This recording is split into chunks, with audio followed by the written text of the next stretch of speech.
There's a beautiful story of a man who knew Yogananda, who was intensely jealous of him, slandered him, spoke against him, hurt him over many, many years in his life. And at the end of Master's life, just before he passed, they met again at a formal gathering.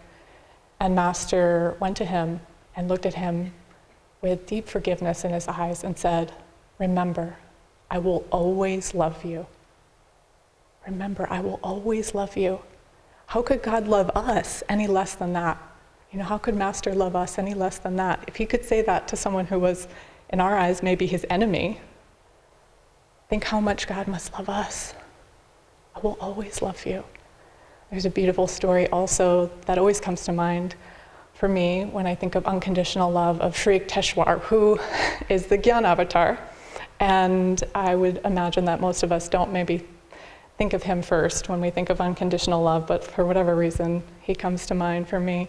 Because of this story, when Yogananda, the prodigal son, is always running away to the Himalayas, right?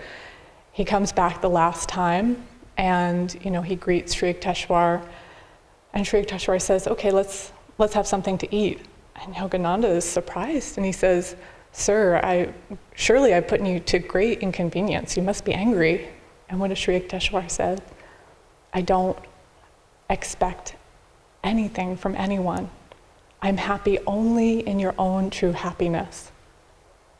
I mean, what love, to be without any expectation, to be happy only in your true happiness. And that's really the power and the promise of the scriptures. We have so many examples in the autobiography, in the Bible, in the Bhagavad Gita, of that. It gives us that window into that divine consciousness to, it's hard for us to imagine from our ego consciousness, from our limited perception, a love like that. And that's the beauty, that's the power, that's the promise of the scriptures, is to show us what that is and to remind us of that. It's so beautiful. We just trust that that love is there, right? And all we have to do is take that step in that direction, and God comes running towards us. And so I just encourage you to start wherever you can, wherever you are, and just take that first step, whatever it is, however small it might be.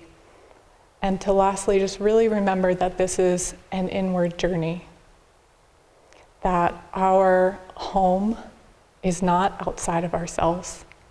We're not trying to get anywhere. Even on the spiritual path, we can get tricked sometimes thinking there's something to accomplish, there's something to achieve, there's something to become. No, it's right here, in your own heart. Right here, right now. That unconditional love is right here in our own hearts. And we can return to that at any moment we choose, through practicing gratitude, through giving to others, and most of all through our meditation. When we still ourselves, when we withdraw our energy from that outward seeking, and we come back to our home within. So I invite you, call to him from your heart, through your service, through your prayers, through your giving, through your friendship.